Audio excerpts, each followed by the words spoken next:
In a quiet room aboard the International Space Station, the air was thick with tension. The cameras were rolling, and every eye in the room and across the galaxy was fixed on Matthew Cole. He stood at the podium, his face calm but serious.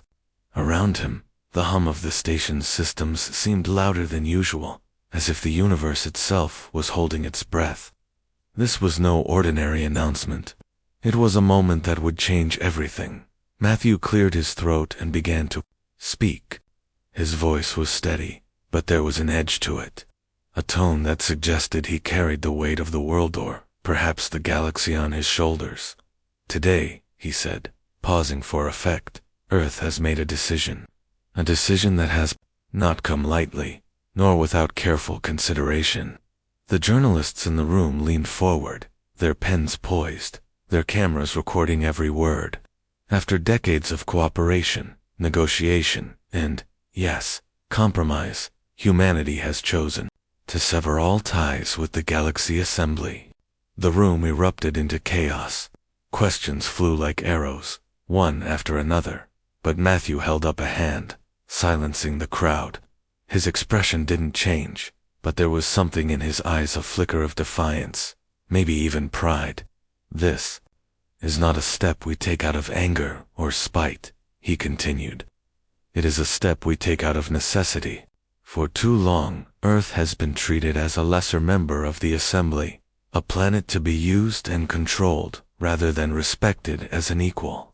The words hung in the air, heavy and undeniable. Across the galaxy, billions of beings watched and listened. On distant planets, leaders of alien races exchanged worried glances. In bustling spaceports, traders and merchants paused mid-deal, their faces pale with shock.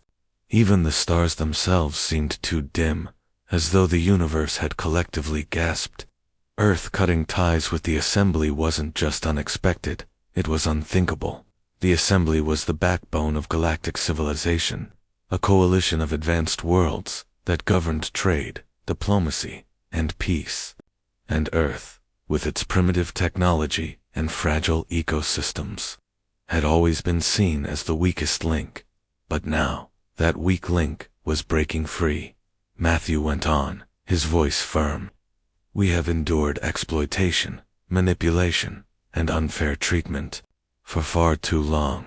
Our resources have been drained, our people marginalized, and our voice ignored. Today, we say enough. Humanity will stand on its own, and we will forge our own path. As the speech ended, the room fell silent. No one moved. No one spoke. The gravity of what had just happened was sinking in. Earth, a small blue dot in the vastness of space, had declared independence from the most powerful organization in the known universe. It was bold, it was risky, and it was final. Back on Earth, reactions were mixed.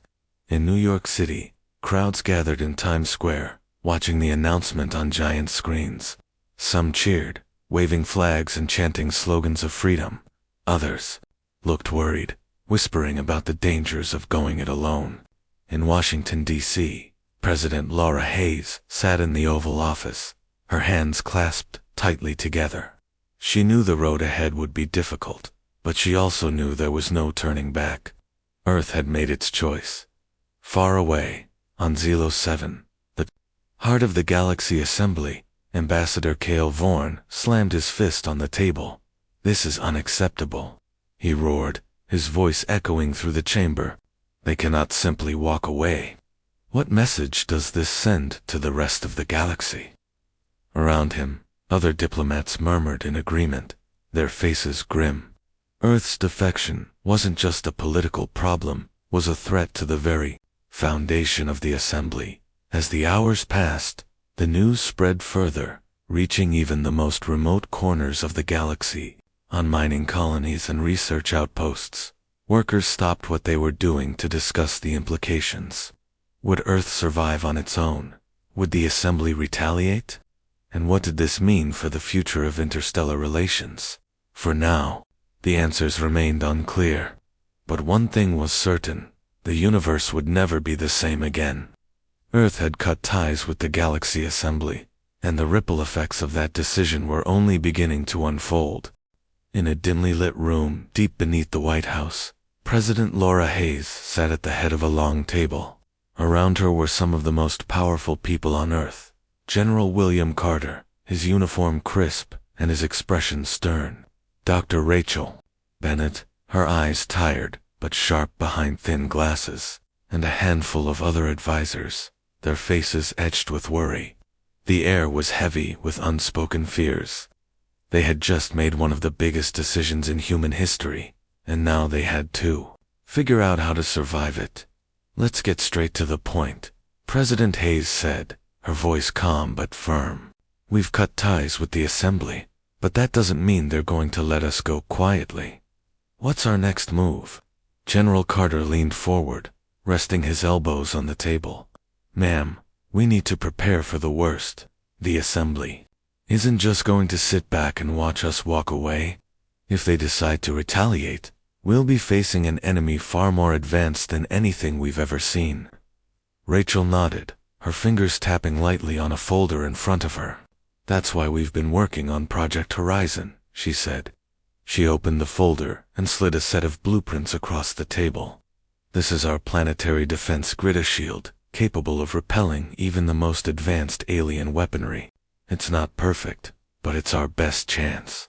The room fell silent as everyone studied the designs. The shield was humanity's last hope, a technological marvel built using secrets stolen from the Assembly itself. For years, Earth's scientists had secretly reverse-engineered alien technology, piecing together fragments of knowledge to create something entirely new. But the project was still incomplete, and time was running out. "We're close," Rachel continued, "but we're not ready. If the Assembly attacks before the shield is fully operational, we won't stand a chance." President Hayes frowned, her mind racing. "How much time do we need?" "At least 3 weeks," Rachel replied. "Maybe 4, and that's assuming everything goes smoothly." General Carter shook his head. 3 weeks might as well be 3 years. If the Assembly decides to strike, they won't wait that long. The tension in the room grew thicker. Everyone knew the stakes. If Earth failed, billions of lives would be lost. But if they succeeded, humanity could finally take its place among the stars, not as a subordinate, but as an equal. As the meeting dragged on, Daniel Harper, a young engineer assisting Rachel, spoke up hesitantly. "There's something else we need to consider," he said, his voice barely above a whisper. "What if someone leaks information about the shield? We've got spies everywhere, and if the Assembly finds out what we're building, they'll target it first." Rachel's jaw tightened. She hadn't wanted to think about that possibility, but Daniel was right. Secrecy was their only advantage. If the Assembly discovered the truth, all their efforts would be for nothing. President Hayes stood abruptly, her chair scraping against the floor. "Then we make sure no one leaks anything," she said, her tone leaving no room for argument. "General Carter, tighten security around the project. I want every person involved vetted, monitored, and accounted for. No exceptions." Carter nodded. "Understood, ma'am." The meeting ended soon after, but the weight of the decision lingered in the air. As Rachel and Daniel walked back to their lab, the streets of Washington, D.C. were eerily quiet. News of Earth's defection had spread quickly, and the city felt like it was holding its breath. People huddled in their homes, glued to their screens, waiting for the other shoe to drop. Back in the lab, Rachel stared at the glowing hologram of the shield design. It was beautiful, in its own way, a fragile web of light meant to protect an entire planet. But beauty alone wouldn't save them. She turned to Daniel, her voice soft but urgent. "We don't have time to waste. Let's get to work." Daniel nodded, his hands already moving over the control panel. Together, they dove into the task ahead, knowing that the fate of humanity rested on their shoulders.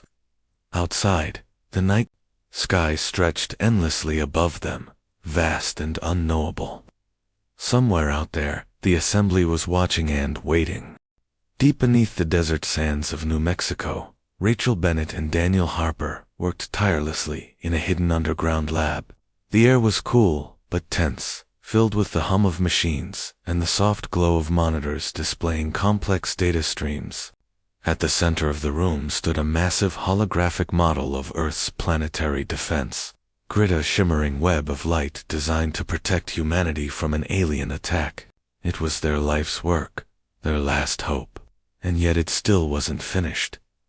Rachel leaned over a console, her fingers flying across the keyboard as she adjusted the shield's parameters. Her face was pale from lack of sleep, but her focus never wavered. "We're close," she muttered, more to herself than to Daniel. "If we can stabilize the energy flow, we might be able to expand the shield's range." Daniel nodded, though his expression remained uneasy. He was younger than Rachel, with a mop of unruly hair and a cautious demeanor that often clashed with her relentless determination. "Close isn't good enough," he said, his voice low. "If the assembly attacks before we're ready, even a small flaw could bring the whole system down." Rachel paused and turned to look at him. Her eyes were sharp, but there was a flicker of doubt buried deep within them. "I know," she admitted, "but we don't have a choice. We have to trust that this will work." As they worked, alarms suddenly blared through the lab. Red warning lights flashed overhead, and both Rachel and Daniel froze. A security officer burst into the room, his face grim. "We've got a breach," he said quickly. Someone leaked partial schematics of the shield to the assembly.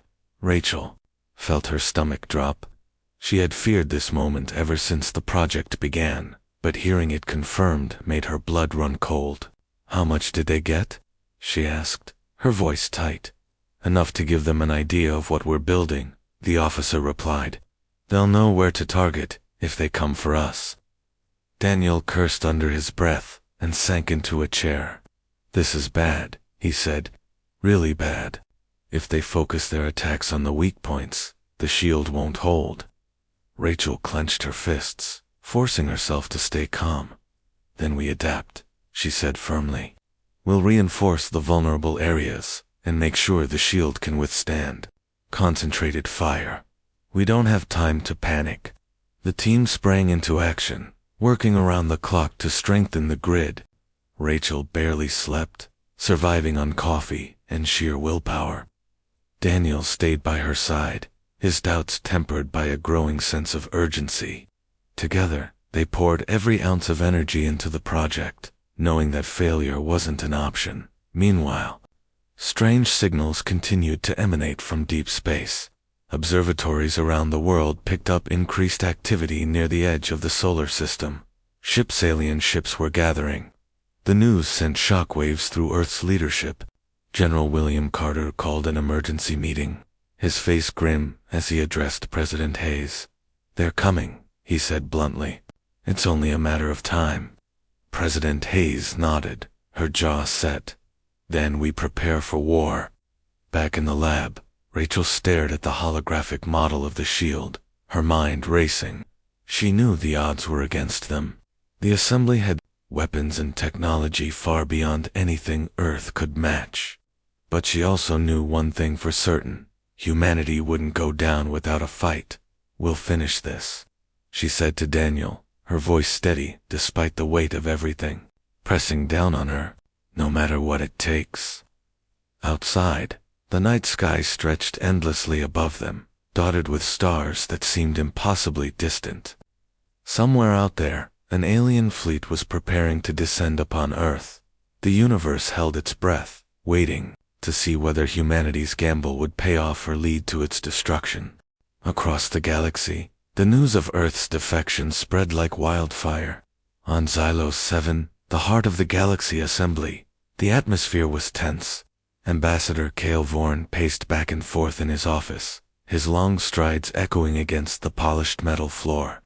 His sharp features were twisted with anger, and his voice carried a dangerous edge as he spoke to his assistant. "This is unacceptable," he growled. "Earth cannot simply walk away from the assembly. Do they think they're above the rules? Above us?" His assistant, a young diplomat named Lyra, hesitated before responding. Sir, what do you think this means for the other planets? If Earth gets away with this, others might follow. Kale stopped pacing and turned to face her, his eyes blazing. That's exactly why we can't let it happen. If Earth succeeds, it will send a message that defiance is possible. We can't afford that kind of chaos. Meanwhile, in the bustling trade hub of Vega 9, merchants scrambled to adjust to the sudden uncertainty. Ships loaded with goods destined for Earth were redirected, their captains confused and frustrated. What are we supposed to do now? One trader shouted at a customs officer. If Earth cuts off trade, we'll lose half our profits. The officer shrugged helplessly. I don't know. Wait and see, I guess. Farther out, in the outer rim territories, whispers of rebellion began to take shape. For years, smaller colonies and oppressed worlds had suffered under the Assembly's heavy hand. Now, Earth's bold move inspired hope. On a remote mining planet called Terran 4, workers gathered in secret to discuss the news. If Earth can stand up to the Assembly, why can't we? One miner asked, his voice low but full of determination. Back on Earth, reactions were just as varied. In New York City, crowds filled the streets, some cheering and waving signs that read freedom for humanity. Others looked on with worry, clutching their phones as they watched live updates from around the world. In quieter neighborhoods, families huddled around their TVs, trying to make sense of what was happening. Do you think we'll be safe? A young girl asked her father, her wide eyes reflecting fear. Her father didn't answer, but his silence said enough. In Washington, D.C., President Laura Hayes addressed the nation in a televised speech. Standing behind a podium, she tried to reassure the people. This decision was not made lightly, she said, her voice steady. We know the risks, but we also know the rewards. Earth has taken its first step toward true independence, and I believe in our ability to succeed. Her words brought comfort to some, but skepticism lingered. Journalists dug deeper into the story, uncovering unsettling details about the challenges ahead. Emily Dawson, an investigative reporter, aired a segment highlighting the dangers of alien retaliation. The Assembly isn't just going to let us go, she said, her tone serious. They have the power to crush us if they choose. Are we ready for that fight? As the days passed, strange signals began emanating from deep space. Scientists monitoring Earth's telescopes detected unusual activity near the edge of the solar system. It wasn't clear who or what was out there, but the implications were ominous. Was the Assembly already preparing to strike? On a quiet street in Chicago, Rachel Bennett sat in her apartment, staring at the stars through her window. She couldn't shake the feeling that time was running out. Every tick of the clock felt heavier than the last. Beside her, Daniel Harper worked tirelessly on his laptop, running simulations for the planetary shield. We're making progress, he said, though his voice betrayed his exhaustion. But it's not enough. Rachel nodded, her mind racing. We'll have to push harder, faster. The Assembly won't wait for us to catch up. Outside, the night sky stretched endlessly, vast and silent. Somewhere beyond the stars, forces were gathering, preparing for a confrontation that could change the course of history. Earth had cut ties with the Galaxy Assembly, but the universe was waiting to see what would happen next. A lone spacecraft drifted silently toward Earth, its sleek design unlike anything humanity had ever seen. The ship ignored repeated warnings from ground control to turn back, instead broadcasting a single message on an open frequency. I seek asylum, the voice said, calm but urgent. My name is Zara Nix, and I have information vital to your survival. On Earth, authorities scrambled to respond. General William Carter paced the floor of the command center, his brow furrowed as he listened to the transmission. Who is she? He demanded, turning to his aides. And why does she think we'll let her land? President Laura Hayes watched the live footage of the alien ship on a monitor, her expression thoughtful. "We can't ignore this," she said firmly. "If she really has information about the Assembly's plans, we need to hear it." Reluctantly, the military allowed the ship to enter Earth's atmosphere and land at a secure facility in Nevada. Zara Nix stepped out of the craft, her tall frame clad in a shimmering silver suit that seemed to glow faintly under the harsh desert sun. Her sharp features and piercing green eyes marked her as unmistakably alien, yet there was something almost human about her demeanor, a mix of determination and exhaustion. Zara was quickly escorted into an interrogation room, where Rachel Bennett and Daniel Harper joined the meeting. Both scientists were wary, unsure whether to trust her. General Carter wasted no time, leaning across the table with a glare. "Why are you here?" he asked bluntly. "And what do you know about the Assembly's plans?" Zara met his gaze without flinching. "I'm here because I believe in what Earth is trying to do," she said. "The Assembly isn't just planning to retaliate, they're preparing for war. A full-scale invasion fleet is already en route, led by Commander Thalok. If you don't prepare, you won't survive." The room fell silent as her words sank in. Rachel leaned forward, her curiosity outweighing her skepticism. "Why would you help us?" she asked. "You're part of the Assembly, aren't you?" Zara's expression darkened. "I was," she corrected. "But I've seen what they're capable of. They see Earth's independence as a threat to their power. If they crush you, they'll send a message to every other world that defiance will not be tolerated." Daniel frowned, still unsure. "How do we know we can trust you? What if this is a trick?" Zara reached into a pouch on her belt and pulled out a small data crystal.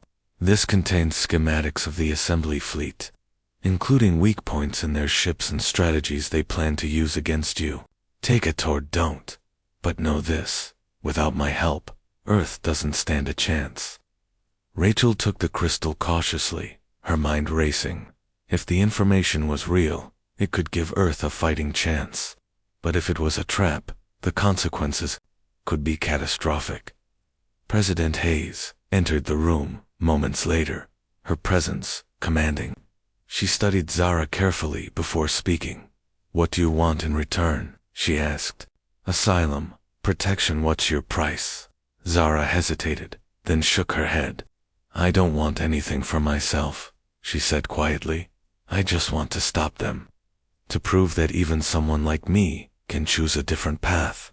As the meeting ended, Rachel and Daniel retreated to the lab to analyze the data.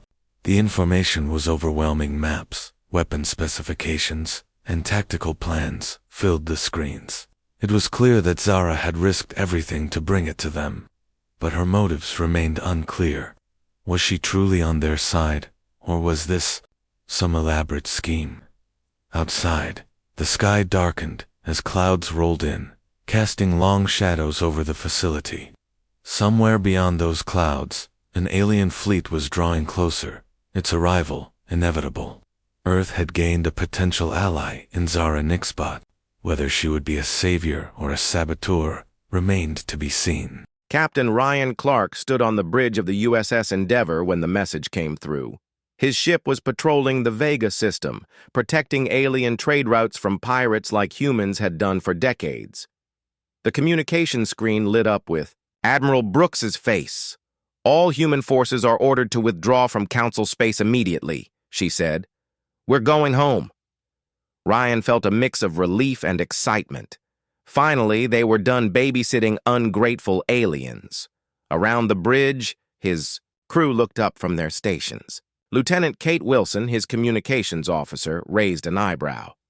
"Sir, we have 17 alien cargo ships in our protection zone," she said. "They're asking if we're really leaving." Ryan looked at the tactical display. The alien ships moved slowly through space, carrying food and medicine to distant worlds. Without human escorts, pirates would attack them within hours. "Tell them to find their own protection," Ryan said. "We're going home." Across the galaxy, similar scenes played out on hundreds of human ships. General Kevin Hayes coordinated the withdrawal from his command center on Mars. His staff worked around the clock to bring every human back to Earth's territory. The numbers were huge. 50,000 human soldiers served in alien space. 20,000 human diplomats worked on alien worlds. Hundreds of thousands of human civilians ran businesses, hospitals, and schools across the galaxy. All of them had to come home. Dr. Amanda. Foster packed her research in the medical station orbiting Altair 7. She had spent 15 years studying alien diseases and finding cures that saved millions of lives. Her lab held data on thousands of different species and their medical needs. She looked at her computer screen one last time. Then she deleted everything. 15 years of work, said Dr. Carl Lewis, her research partner. He was packing his own files. We could have saved so many more lives. Let them figure it out themselves, Amanda said. She felt angry but also free. They never appreciated what we did anyway. The aliens who worked with them begged them to stay. Korthek, a crab-like being from Tau Ceti, grabbed Amanda's arm with his clawed hand. Please don't go, he said through his translator. Without human medicine, my people will die from the plague on our home world. Amanda gently removed his claw from her arm. You should have thought of that before your government voted to ignore human deaths. Director Paul Johnson ran the biggest bank in the galaxy from his office on the space station above New Geneva. Human experts had built the galactic financial system from scratch. They managed trade between thousands of worlds and kept the economy running smoothly. Now Paul watched his staff pack their belongings. Around them, alien employees panicked as they realized they didn't understand how their own banking system worked. Sir, said his assistant, Jenny Adams, the Andromedan Trade Federation is offering us triple our current salary to stay. Paul laughed. Too late for that now. He opened his computer and started shutting down the financial networks. Without human oversight, the galactic economy would collapse within days. Every transaction, every trade deal, every currency exchange depended on systems that only humans truly understood. Commander Sarah Williams led the evacuation of the Joint Defense Station at Wolf 359. The massive base housed ships and soldiers from dozens of different species, but humans ran everything important, from the power systems to the weapons controls. Alien commanders watched in horror as human technicians disabled critical systems before leaving. Captain Zorkath of the Andromedan. Fleet grabbed Sarah's shoulder. You can't do this, he said. His blue skin had turned pale with fear. Without this base, the entire sector will be defenseless against pirates and raiders. Sarah shrugged off his hand. Should have thought of that before you voted to let humans die. But we didn't vote, Zorkath protested. My species abstained from the decision. Same thing, Sarah said. You could have helped us, but you chose not to. She walked toward the transport ship that would take her and her people home. Behind her, the greatest military base in the galaxy began shutting down. The economic effects started immediately. The universal credit system, managed entirely by human banks, began to fail as confidence crashed. Alien merchants who had traded in human-backed currency found their money worthless overnight. Fleet Admiral Rebecca Turner monitored the withdrawal from Earth's command center. Reports flooded in from across the galaxy as human forces pulled back to Earth's borders. The Orion trade route has collapsed, reported her aide, Colonel Ben Phillips. Without human patrol ships, pirates have attacked 30 cargo vessels in the last 6 hours. The Zephyrian Empire is mobilizing their fleet, added Captain Alex Rivera. Intelligence suggests they're planning to attack the Centauri system. Rebecca nodded. She had expected this. Without human peacekeepers, old enemies would restart their wars. Without human diplomats, small arguments would become big conflicts. Let them fight, she said. Not our problem anymore. Dr. Frank Murphy had run the Galactic Medical Corps for 20 years. His teams of human doctors and nurses responded to medical emergencies across thousands of worlds. They stopped plagues, treated injuries from industrial accidents, and provided medical aid during natural disasters. Now he watched his people board transport ships bound for Earth. Alien medical officials begged him to reconsider. "The Rigel plague is spreading," said Dr. Vexana, an insect-like being from the Medical Council. "Without human expertise, millions will die." Frank felt sad, but determined. "My people have died protecting yours for centuries. Your government decided our lives don't matter, so now our skills don't matter either." Mayor Elena Rodriguez governed New Valencia, an independent human colony that chose to stay outside council space. Her colony received hundreds of desperate messages from alien worlds asking for help. "The Tau Cetians and Silicon Mines are mobilizing their fleets," she reported to Earth. "Apparently their trade dispute has turned into a shooting war without human mediators." "The Vegan Agricultural Consortium is begging us to restart grain shipments," added her trade advisor, Captain Dave Martinez. "They say their people will starve without human food production." Elena shook her head. "Tell them to grow their own food." The withdrawal continued for 3 weeks. Human transport ships moved constantly between alien space and Earth's territory. They carried people, equipment, and anything valuable that humans had built. What they couldn't take, they destroyed. Human-built space stations were blown up. Human-designed computer systems were wiped clean. Human-engineered infrastructure was disabled or demolished. The message was clear. If aliens didn't value human contributions, they couldn't benefit from human achievements. Captain Roger Williams commanded one of the last evacuation ships. His vessel carried human civilians from the research colony on Proxima 4. As his ship left orbit, he looked back at the planet below. The colony had been a marvel of human engineering. Beautiful cities, productive farms, and advanced laboratories. Now it was abandoned, left to slowly decay without human maintenance. "Shame to leave all that behind," said his navigator, Lieutenant Tim Foster. Roger shrugged. "They made their choice. Now they live with the consequences." On Earth, President Dale Morrison addressed the human people. "Today, humanity ends 3 centuries of thankless service to the Galactic Council. We offered our friendship and our strength to build a better galaxy. In return, we received contempt and indifference. From now on, humanity will look after its own interests first.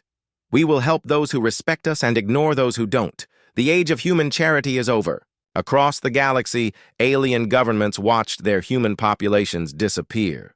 Trade routes shut down, military defenses failed, economic systems crashed, medical services vanished. For the first time in 300 years, they had to solve their own problems. And they had no idea how to begin. The First War started exactly 7 days after the last human ship left Council space. The hegemony of Vega had been planning their attack for months, waiting for the right moment. When human peacekeeping fleets disappeared, they saw their chance. Admiral Kekstar of the Vegan fleet smiled with his shark-like teeth as he watched 3-star systems burn. His ships attacked supply convoys, destroyed orbital stations, and bombarded planets that refused to surrender. Without human forces to stop him, he could do whatever he wanted. On Nexus Prime, Speaker Vexathala called emergency meetings every day. The Great Council chamber buzzed with panic as alien delegates argued and blamed each other for the growing chaos. "The Vegans are expanding their territory by force," announced Delegate Morketh of the Aquatic Union. His voice bubbled through the water in his life support tank. "They have taken the Rigel system and are moving toward Capella." "Where are the peacekeeping fleets?" demanded Senator Quilax from the Silicon Mines Collective. Her robotic voice carried no emotion, but her words cut like knives. "We have defense treaties. We have obligations." Vexathala's crystal body flashed with angry red colors. "The human fleets are gone. We must find other solutions." But nobody knew what those solutions were. For 300 years, humans had handled every crisis. When problems arose, the Council called Earth. Human ships would arrive within days to restore order. Human diplomats would negotiate peace deals. Human soldiers would enforce the agreements. Now the aliens had to think for themselves, and they had no idea how. Fleet Admiral Rebecca Turner sat in her office on Luna, watching galactic communications with grim satisfaction. Her screens showed 17 different conflicts erupting across known space. The same aliens who had dismissed human concerns now begged for human help. The Andromedan Confederation is requesting immediate military assistance, reported Captain Lisa Brooks, her intelligence chief. Their border systems are under attack by the hegemony of Vega. The Crystalline Collective wants us to mediate their dispute with the machine consciousness, added Colonel Helen Clark. Apparently both sides are mobilizing their fleets. Rebecca leaned back in her chair. What's our official response to these requests? We're not accepting calls from council members, Lisa said with a smile. The breakdown happened faster than anyone expected. Trade routes that had operated smoothly for centuries collapsed within weeks. The complex network of agreements, treaties, and understandings that held galactic civilization together fell apart without human oversight. President Dale Morrison read the daily intelligence reports from his office in Washington. Each day brought news of new conflicts, failed negotiations, and economic disasters. 16 more systems have declared independence from the Council, reported Secretary of State Nancy Carter. They're forming their own alliances and trade agreements. The universal banking system has lost 80% of its value, added Treasury Secretary Robert Chen. Alien worlds are going back to barter systems because they don't trust Galactic currency anymore. Dale nodded. The humans had built that banking system, managed it, and kept it stable. Without human expertise, alien governments couldn't maintain the complex economic networks that connected thousands of worlds. Dr. Amanda Foster watched the medical disaster unfold from her new laboratory on Earth. Alien medical networks, designed and maintained by human experts, failed one by one. Disease outbreaks that human teams could have stopped in hours now raged for weeks. The plague on Altair 7th has killed 2 million beings, reported her colleague, Dr. Carl Lewis. Their medical system can't adapt to new strains fast enough. The industrial accident on Proxima Beta has poisoned an entire continent, added Dr. Jenny Adams. They're requesting human medical teams to help with the cleanup. Amanda felt sorry for the victims, but she hardened her heart. Let their own doctors handle it. Maybe they'll learn to value medical expertise. The truth was that alien medicine was slow and rigid. Alien doctors followed ancient procedures that took months to change. Human medicine was fast and flexible. Human doctors could adapt to new problems in hours or days. Without human medical teams, millions of aliens were dying from problems that humans could have easily solved. The military situation grew worse every day. Captain Alex Rivera commanded a human observation post on the edge of Council space. His sensors tracked the growing chaos as alien fleets clashed across the galaxy. The Seven Worlds conflict has restarted, he reported to Earth Command. 3. Species are fighting over mining rights in the asteroid belt of Sorrow. The Andromedan Succession War has begun, added his intelligence officer, Lieutenant Kate Wilson. 5 different princes claimed the throne, and each has their own fleet. The Silicon Mind expansion is meeting resistance from biological species, reported Ensign Tim Foster. Both sides are requesting mediation, but nobody wants to negotiate with machines. Without human peacekeepers to separate the combatants and human diplomats to find compromise solutions, every dispute became a war. Alien species that had lived in peace for generations now fought each other with growing fury. General Patricia Stone analyzed the military reports from her fortress on Europa.